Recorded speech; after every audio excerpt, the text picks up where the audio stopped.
Gue percaya bahwa alam semesta ini tercipta dari suatu kebetulan. Bagi gue, Tuhan itu nggak ada.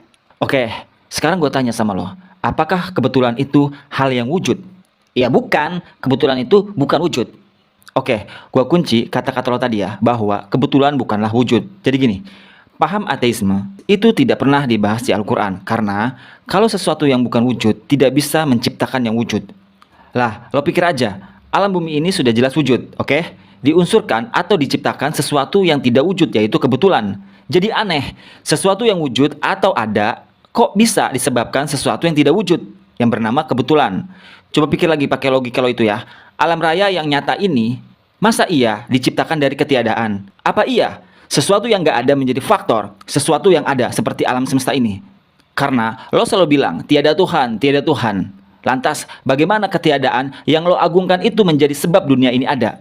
Sesungguhnya, Islam itu mengajarkan kita untuk berakal sehat bagi orang-orang yang mau berpikir.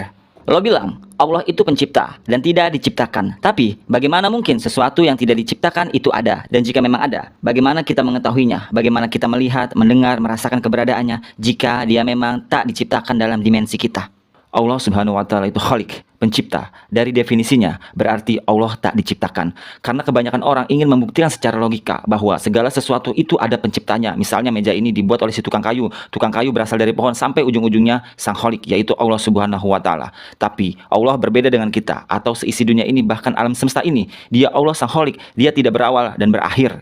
Karena Allah dari dulu sudah ada. Beda dengan kita, manusia. Kita berawal dari sebuah proses, dari setetes air hina hingga menjadi manusia. Lo nggak bisa menyamakan Allah dengan manusia. Allah itu pencipta dan kita itu diciptakannya. Jika kita dengan Allah sama saja, buat apa kita menyembahnya? Layaknya lo percaya angka 1 itu ada. Padahal angka 1 itu berdiri sendiri tunggal, tidak tercipta dari angka manapun. Sedangkan 2 tercipta dari 1 tambah 1, layaknya angka 4 tercipta dari 2 tambah 2. Atau 1 tambah 3, dan seterusnya. Tapi angka 1 tidak tercipta dari angka manapun. Kenapa? Ketika Tuhan lo perdebatkan berasal dari mana dan siapa penciptanya. Lo tak memperdebatkan angka 1 itu berasal dari mana kan? Lo percaya-percaya aja kan angka 1 itu ada walau dia tidak tercipta dari angka manapun. Kenapa? Ketika Tuhan lo perdebatkan berasal dari mana dan siapa penciptanya. Nanti ketika ada yang bilang Tuhan tercipta dari A, lalu si A tercipta dari si B, dan si B dari mana, dan seterusnya. Tak ada ujungnya.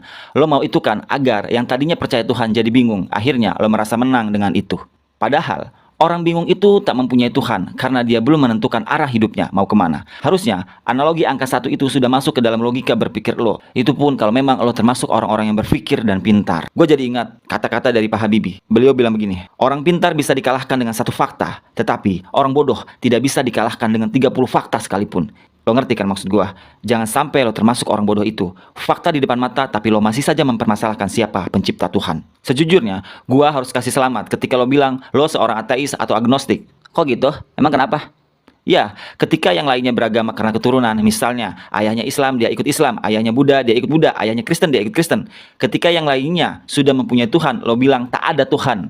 Lo tahu itu artinya apa? Apa? Lo sudah menyebutkan bagian awal dari kalimat syahadat, La ilaha. Jadi, lo tinggal menyebutkan illallah, maka kau akan menjadi muslim seutuhnya. Yang artinya, tak ada Tuhan selain Allah. La ilaha illallah. Sekarang gue tanya sama lo, misalnya gue memberikan lo sebuah alat. Alat ini belum pernah dilihat atau digunakan pada manusia manapun. Pertanyaannya, siapa yang memberitahu cara kerja alat ini?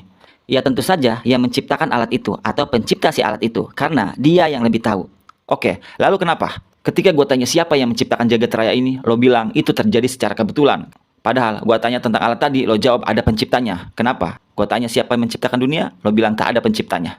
Ya, karena gue mempercayai bahwa dunia ini tercipta dikarenakan adanya fenomena Big Bang. Lo dengar ya, sekitar 1400 tahun lalu, sebelum para ilmuwan-ilmuwan itu menemukan teori Big Bang itu, proses Big Bang tertulis dalam Quran Surat Anbiya ayat 30.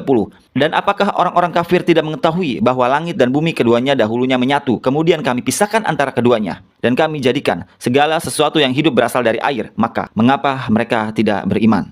Tunjukkan satu saja peradaban yang punya keyakinan 100% seperti yang Quran sebutkan. Jadi, untuk mengambil semua yang benar, harus dari penciptanya, bukan yang lain. Dan faktanya, Al-Quran adalah ayat Allah kebenaran yang nyata dan pedoman untuk manusia bagi yang mau berpikir.